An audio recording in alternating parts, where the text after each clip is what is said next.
Hey guys, welcome back to Shivam classes. अब हम जो क्लास 10th की जो साइंस के एनसीईआरटी सॉल्यूशन जो देख रहे थे उसमें आगे बढ़ते हैं और हम जो है इस सीरीज के अंदर कोशिश करें कि हर एक क्वेश्चन को जो है बिल्कुल डिटेल में डिस्कस किया जाए। हम हर एक क्वेश्चन को जो है बिल्कुल एक्सप्लेन करते हैं ताकि जो है आपको वो क्वेश्चन जो है या उससे रिलेटेड जितने भी फैक्ट्स हैं वो सब कुछ आपको अच्छे से समझ में आ जाए। तो थोड़ा सा पेशेंस रखें और मैं जो बताता हूँ उसको अच्छे से सुनना। हमारे पास क्वेश्चन क्या दे रखा है, samples of 4 metals A, B, C and D were taken and added to the following solution one by one.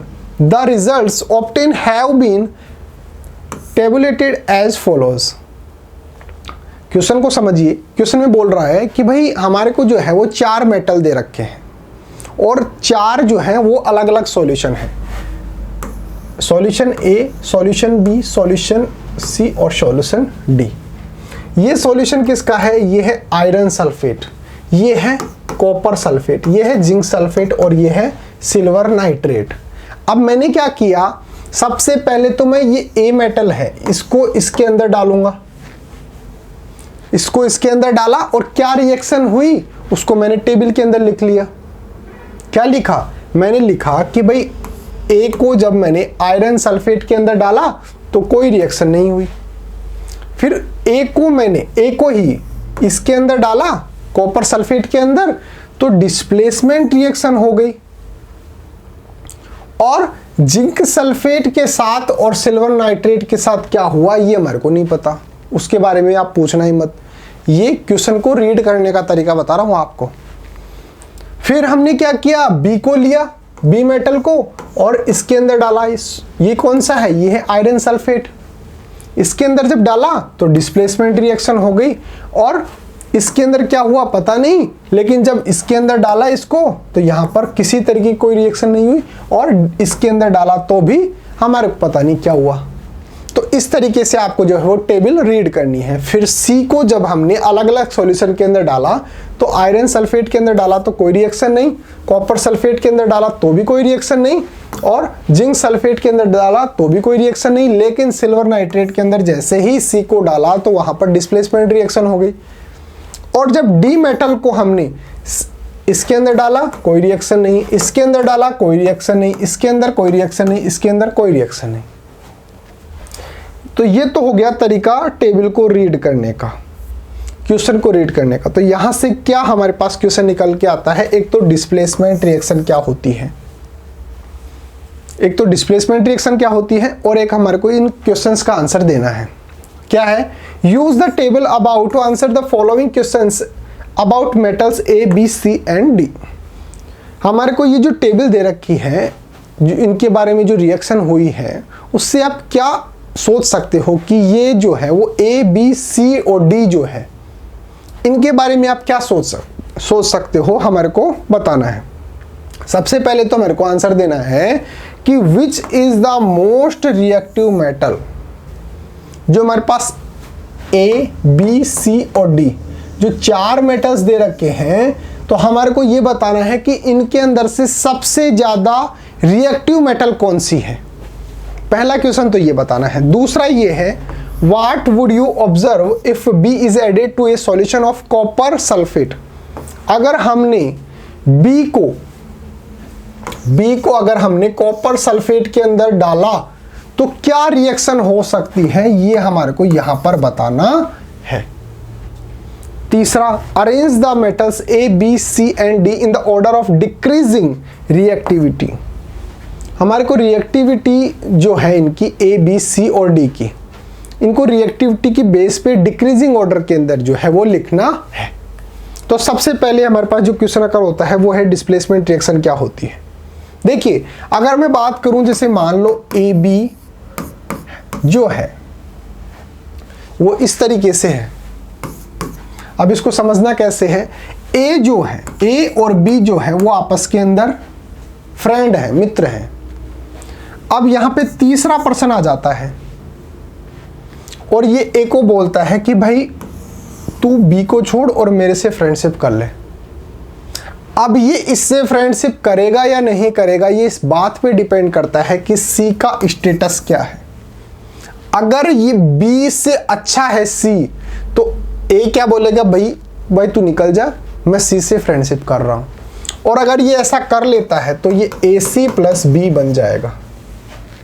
और ये जो रिएक्शन है ये होगी डिस्प्लेसमेंट रिएक्शन। क्यों होगी? क्योंकि C ने जो है वो B को डिस्प्लेस कर दिया, C ने B को डिस्प्लेस कर दिया। तो ये तो जनरल लैंग्वेज में आपको समझाने के लिए बता रहा हूं। अब होता क्या है, अगर B से ज्यादा रिएक्टिव हुआ C, अगर B से ज्यादा रिएक्टिव हुआ C, तो A जो है वो B को बाहर निकालकर और C से जो है वो रिएक्शन कर लेगा। क्यों? क्योंकि C जो है वो क्या है, मोर रिएक्टिव, और B जो है वो क्या हो गया, लेस रिएक्टिव। तो ये तो हमारे को पता है कि भाई जो ज्यादा रिएक्टिव होगा वो इससे रिएक्शन कर लेगा, जो कम रिएक्टिव है उसको डिस्प्लेस कर देगा। तो यहां पर ये रिएक्शन हो जाएगी, C जो है वो A के साथ जुड़ जाएगा और B जो है वो बाहर निकल जाएगा। तो इसको बोला जाता है रिएक्टिव जो डिस्प्लेसमेंट रिएक्शन। ये ज्यादा रिएक्टिव है इसलिए इसके साथ जुड़ जाएगा, ये कम रिएक्टिव है इसलिए ये बाहर निकल जाएगा। तो इसको बोला जाता है डिस्प्लेसमेंट रिएक्शन। यहां तक की बात समझ में आती है। अब चलते हैं अपने क्वेश्चन पर। अब हमारे को क्वेश्चन का आंसर देना है। क्वेश्चन का आंसर देने से पहले यहां पर एक चीज आती है कि रिएक्टिविटी सीरीज टेबल क्या होती है। अगर मैं एक ऐसी टेबल बना दूं, जिसमें यहां पर लिख दूं सबसे ज्यादा यानी कि मोर रिएक्टिव एलिमेंट कौन सा है, फिर उससे कम, और इस तरीके से करता करता, और फिर यहां पे सबसे कम रिएक्टिव एलिमेंट कौन सा, इस तरीके से एक टेबल अगर मैं बना दूं तो इसी को बोला जाता है रिएक्टिविटी टेबल। अब सर ये दिखती कैसी है वो भी मैं आपको दिखा देता हूं। थोड़ा सा पेशेंस रख के वीडियो को अच्छे से देखना, मैं थोड़ा सा दिखा ही देता हूं आपको।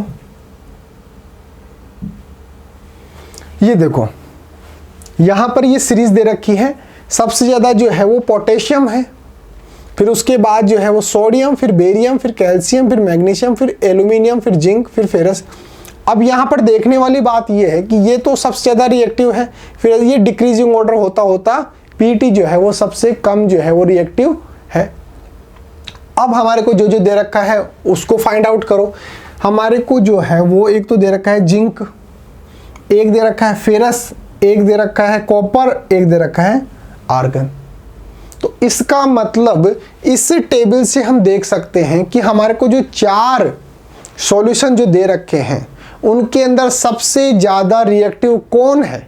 सबसे ज्यादा रिएक्टिव है हमारे पास जिंक, उसके बाद है फेरस, उसके बाद है कॉपर, उसके बाद है आर्गन।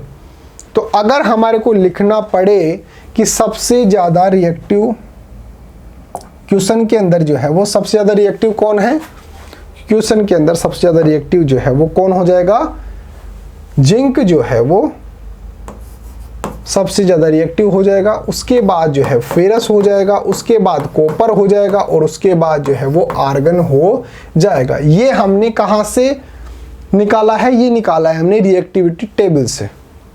सबसे ज्यादा ये है रिएक्टिव।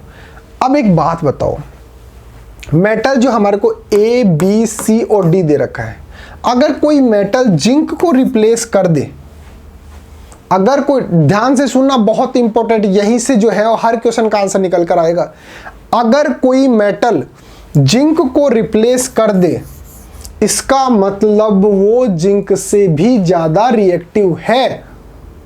इसका मतलब वो Fe से भी ज्यादा रिएक्टिव है, Cu से भी ज्यादा रिएक्टिव है, और Ag से भी ज्यादा रिएक्टिव है, क्योंकि वो सबसे ज्यादा ताकतवर कौन है यहाँ पर, जिंक है। अगर वो उसी को डिस्प्लेस कर देती है तो इसका मतलब ये 3 तो उनके सामने लगा ही क्या।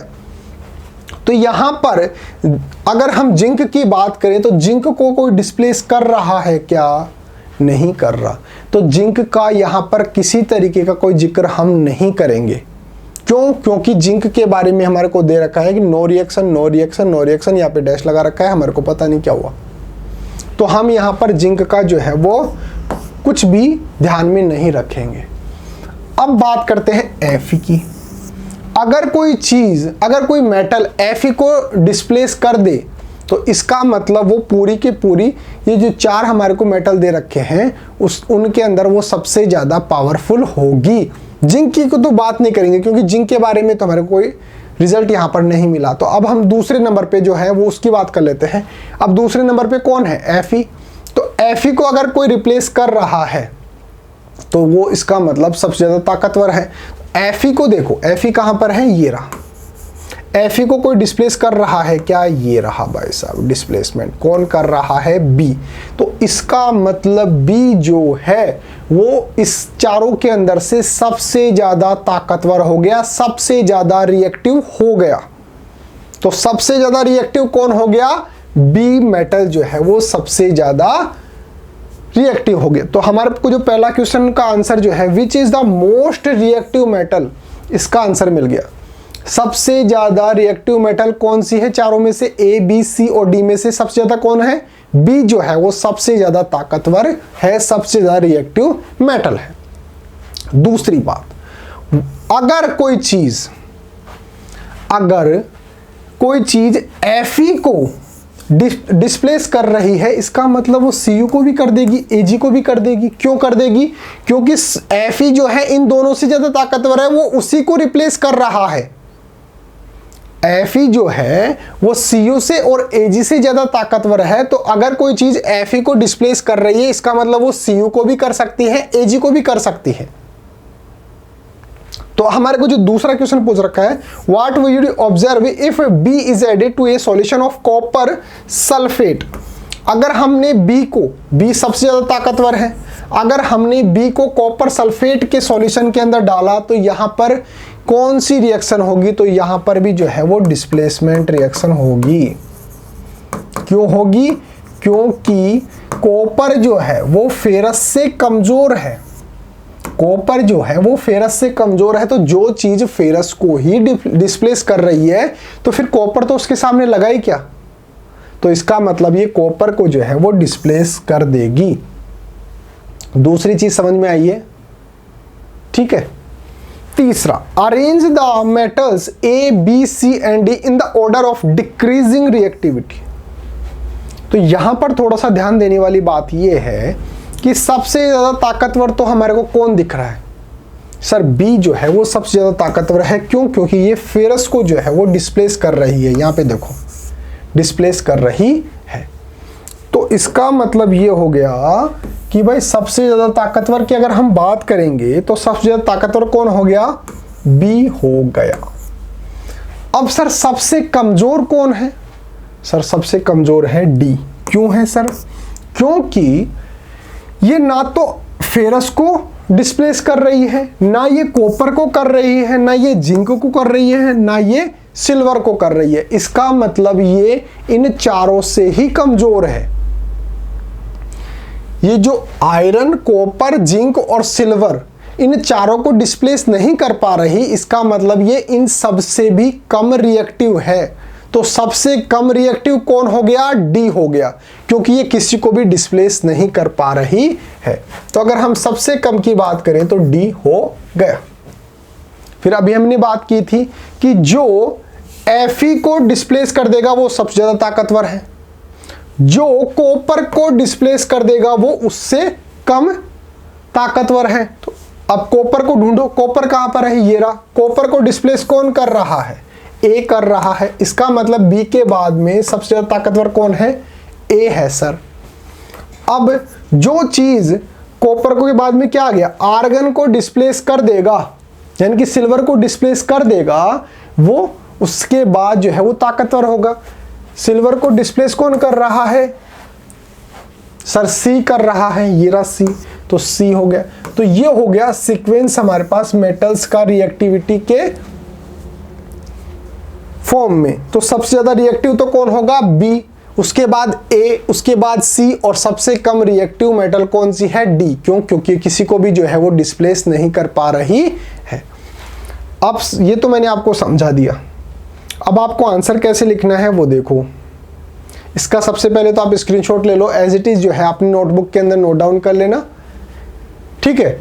आंसर कैसे लिखना है, based on the reactivity series the relative position of metals present in the question is zinc, Fe, copper, argon on the basis of result shown in the table we can say. हमने जो reactivity table देखी थी उसके behalf पर हम बोल सकते हैं कि सबसे ज़्यादा रिएक्टिव तो जिंक है, फिर फेरस, फिर कॉपर, फिर आर्गन। ये हमने यहाँ पर उस टेबल के अकॉर्डिंग बता दिया। अब क्वेश्चन नंबर 1 का आंसर कैसे लिखना है, B is the most reactive because it displaces Fe। B जो है वो सबसे ज़्यादा रिएक्टिव मेटल है, क्यों? क्योंकि ये Fe को जो है वो डिस्प्लेस कर रही है। ये तो इसका आंसर हो गया। फिर Cu will be displaced because B is more reactive than Fe, so it is also more reactive than Cu। तो जो चीज Fe जो है वो कॉपर से ज्यादा रिएक्टिव है, तो B जो है वो Fe को ही डिस्प्लेस कर रहा है, तो इसका मतलब ऑब्वियस सी बात है वो कॉपर को भी जो है वो डिस्प्लेस कर सकता है। जो चीज कॉपर से ज्यादा ताकतवर है ये B उसी को डिस्प्लेस कर रहा है, तो फिर ये तो इसके सामने लगा ही क्या, तो इसका मतलब ये जो है वो कॉपर को भी डिस्प्लेस कर देगा। ये हो गया दूसरे का आंसर। फिर हमारे को बताना है कि ये जो 4 मेटल हैं इनके अंदर हमारे को बताना है कि डिक्रीजिंग ऑर्डर लिखना है रिएक्टिविटी का। तो सबसे ज्यादा तो मैंने आपको बता दिया कि सबसे ज्यादा रिएक्टिव तो कौन हो गया, बी। क्यों? क्योंकि ये Fe को डिस्प्लेस कर रहा है। उसके बाद अगर हम बात करेंगे तो जो Cu को डिस्प्लेस कर देगा वो हो जाएगा, Cu को डिस्प्लेस कौन कर रहा है, जो A है वो कॉपर को डिस्प्लेस कर रहा है। उसके बाद जो आर्गन को डिस्प्लेस कर देगा, सिल्वर को डिस्प्लेस कर देगा, वो होगा, तो वो कौन कर रहा है, सी कर रहा है। और सबसे रिएक्टिव कम कौन होगा, डी होगा, क्योंकि वो चारों में से किसी को भी डिस्प्लेस नहीं कर पा रहा है, उसकी कैपेसिटी बहुत ही कम है। वो ना तो जिंक को कर पा रहा है, ना Fe को कर पा रहा है, ना कॉपर को, ना Ag को, वो किसी को भी जो है वो डिस्प्लेस नहीं कर पा रहा है। इसका मतलब वो इन चारों में जो है वो सबसे कम रिएक्टिव है। तो इस तरीके से आप इसका आंसर लिख सकते हैं। तो आपके लिए एक अनाउंसमेंट है कि अगर आपको अपनी क्लास का कंप्लीट स्टडी मटेरियल चाहिए, जैसे notes, videos, model paper, NCERT solutions, MCQ test, previous year के पेपर, ये सब कुछ चाहिए और वो भी बिल्कुल फ्री के अंदर, तो अभी हमारी जो ऐप है प्ले स्टोर पर शिव ओम क्लासेस नाम से, उसको आप डाउनलोड कर लीजिए। इसके अंदर आपको सब कुछ फ्री के अंदर मिल जाएगा। और साथ के साथ एक काम और करो, मेरा व्हाट्सअप नंबर जो है वो भी आप नोट डाउन कर लो, अपने मोबाइल के अंदर सेव कर लो, 8696608541। ये मेरा व्हाट्सअप नंबर है। आप मेरे को व्हाट्सअप पे मैसेज करके भी अपनी नोट्स जो है वो PDF फॉर्मेट के अंदर रिसीव कर सकते हैं, बिल्कुल फ्री ऑफ कॉस्ट। किसी चीज़ के लिए कोई चार्ज देने की आपको ज़रूरत नहीं पड़ेगी। तो ये था हमारे पास क्वेश्चन, उसका आंसर मैंने आपको अच्छे से समझा दिया। डिस्प्लेसमेंट रिएक्शन क्या होती है, रिएक्टिविटी सीरीज को आप किस तरीके से रीड करते हैं, उसके बेसिस पे जो है वो किस तरीके से लिख सकते हैं कि भाई कौन सी जो एलिमेंट है वो ज़्यादा रिएक्टिव है, कौन सा कम है। मैंने आपको क्वेश्चन रीड करना भी सिखा दिया। अगर वीडियो अच्छा लगा है, समझ में आया है, तो वीडियो को लाइक करके और कमेंट कर देना, अपने दोस्तों के साथ शेयर कर देना। ओके गाइज, मिलते हैं अगले टॉपिक के साथ। तब तक बने रहिए शिव ओम क्लासेस के ऑनलाइन प्लेटफॉर्म के साथ।